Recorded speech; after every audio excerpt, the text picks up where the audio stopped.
Hey guys, and welcome to another episode of In the Studio. Apologies for a bit of the noise, it's too warm to not have the window up around here. But today we're talking about the importance and the kind of lessons that you need to learn with writing drafts. I know we've talked a bit about the importance of the first draft. Today we're talking about why you need to be persistent with it. Because writing a script takes a lot of time. It is a very time-consuming effort, and that's just something that you kind of have to get to grips with when you start getting into this process. And a big thing for me when I'm looking at scripts and stuff like this is you've just got to be persistent with it. You've got to keep going after it and keep chasing the goal in your head as to why you're actually writing it in the first place. And a good way to do that is to kind of sometimes take a bit of a break, look at what you've wrote so far. Sometimes I like to print what I've wrote off and kind of go through it in like stages, and you get a very clear vision of what you've been writing.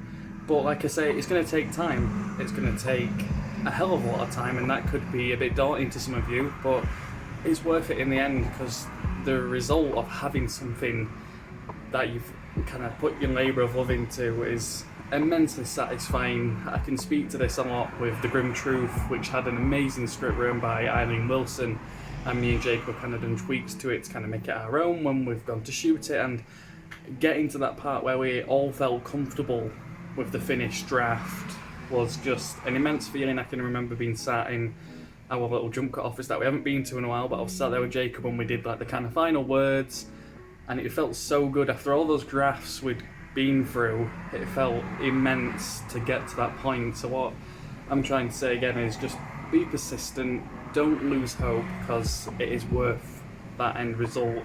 But I'm going to pass you over to some people that are a bit more qualified than me to talk about this process, and I hope you enjoy the rest of the episode.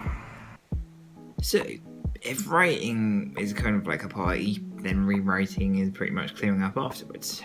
You've probably heard the phrase that writing is rewriting, and it is unfortunately true. It really is. But it's kind of like you get this initial burst of inspiration, everything's fantastic, you've got all these ideas, stories get, you're just on a roll, but then inevitably you slow down and you realise that you've barely climbed the mountain. You're at best kind of a quarter of the way up. So to get to the top and get all the way down again, you've got to work hard, you've got to maybe wander around a bit to find the best path, and honestly, let's dump the analogies right there and just get down to it. So I spent about 18 months rewriting I Love You Guys, and it was only recently, several weeks ago, that I actually got a script I was genuinely really happy with. And it's a process I've kind of learned a lot from, because first few drafts, they were great, everything was flowing, everything was new, exciting, and I kept finding all these new angles, new approaches to enhance it, make it better, and I bashed them out in no time at all. But then things started to slow down, and kind of my eyes would get tired, everything got familiar, predictable, and I just kept trying to rewrite the same thing over and over and over and over and over, and yeah, I think you're never going to be able to write the perfect version first time out, and if you can, then I both hate you and wish I was you. Yeah, you're going to have a vision of what it should be, but you're not going to be able to do it first time, because it's just the way it works, really. And I think also when your script's not getting where you want it to, it might be finished, but that's a discussion for another day. But if it's not getting where you want it to, that's going to make you frustrated, that's going to kill your passion, it's going to make you doubt, and that's not where you want to be. So I believe, and this is something I'm hopefully going to discover with the new project I'm working on, which has my favourite title of anything I've ever come up with before, but again, that's a discussion for another day. But I believe that rewriting can be a rewarding experience if you do it right. Back into our previous episode, actually, where we talked about stacking and everything. I hope that was our previous episode. I think it was, but that is the episode I'm referring to here, where basically if you finish one script and you've got another project on the go, you can go jump into that. So you can still be writing, but you're having some time away, and you've got some time to focus on new characters, a new story, new worlds, and it's good for your brain really because it's fresh stimulation. It's a change of scenery, change of ideas. It's challenging you to think differently. It's getting you out of the comfort zone of the script you've been working on. It's keeping you engaged in the process, and instead you're not getting tired of going over the same script, the same characters, the same world, the same beats over and over and over again. But it's also very important to have a rest. So go watch a movie, go for a walk. I don't know, have a pizza, go play Fall Guys. So I will shut up now. Anyway, enjoy your rewrite. It's late. Bye. Hello, this is Levi, Eddie Alawede. I am a writer-director, and I have directed a couple of short documentaries. I did a music documentary with Laura Mish called Sounds in the Rift, and then I did a short narrative film called Ingenue, which did okay and screened in a few places and went to Edinburgh Arts Festival. And I just done a web series which I wrote and directed, which is a 4-part series called Visions for Vivid Life. It's won a few awards for writing and directing and series things, and it's going to UK Webfest and International Webfest. So I think it's okay. I think it's good. But in terms of experience, I mean, I was a screenwriter for a few years before I started directing. So I've been a screenwriter for maybe 5 or 6 years. And I've worked on a number of different projects at different stages of development. I've worked on short films, short features, pilot TV scripts. I've adapted novellas and books to treatments as well.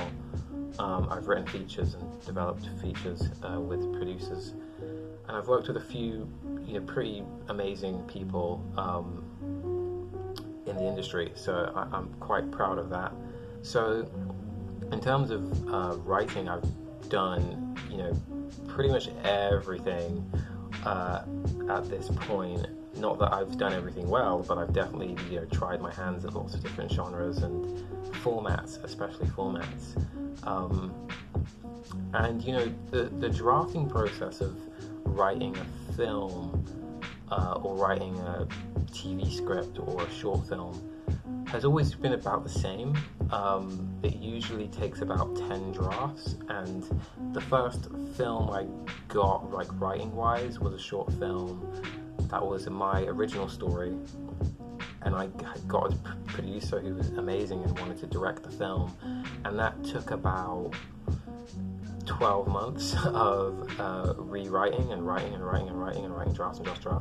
And eventually I think we got like 10 or 12 drafts of that script before it was like, okay, I think we can shoot this. And at the moment I'm developing a short film which I've finished the script for and I'm going to direct soon. And that took 10 drafts. I started writing that 3 years ago and took a break from it. I pitched the original version of the script to the producer. He liked it. And then I did a rewrite of it, page 1, and pitched that, and then he really liked that, and then did a few more rewrites until it was actually like good, so we could get cast and crew on board, and then did more writing to tune the dialogue and tune the characters to the actors, and even the crew as well, the people who are working on the film. And that took 10 drafts, so that was 10 drafts too. And the thing about drafts as well, it's not really about how many you do makes the film better necessarily. It's just really about how you work.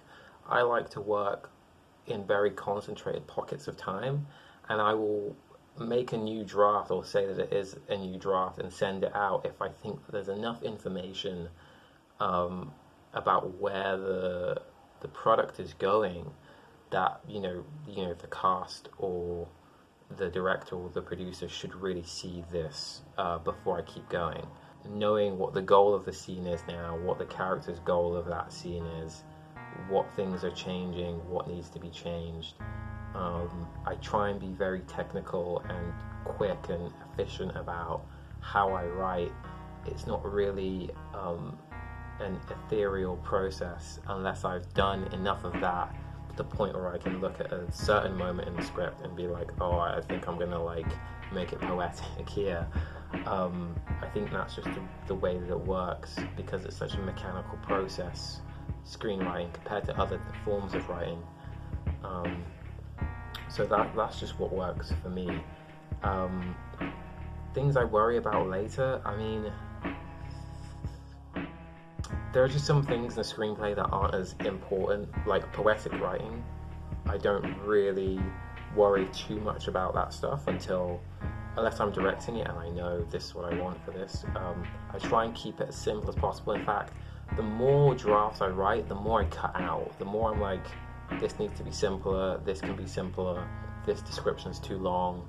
I feel like most people write their early drafts and write too much in, and it's too specific, and then it makes it very hard to cut down later because they think they need all of that stuff. But the truth is, the screenplay is a blueprint. It's a schematic for, you know, a lot more people than you, who are going to get paid more than you, to like make that film and put their soul into it. Finally, I would just like to say thank you to JumpCut Studios for having me on the podcast and talking about writing. It's been my like miniature dream to be talking about writing on a podcast, so thank you for that, and have a lovely rest of your day. So I hope you enjoyed today's episode. I hope you gained something from it. We really appreciate support and coming back to watch us every week. It would really mean a lot if you like the video, share it with your friends, and maybe even subscribe if you want to see more, because we have a hell of a lot of plans for the In the Studio series as well as JumpCut Studios in general. So thanks again, and we'll see you again soon.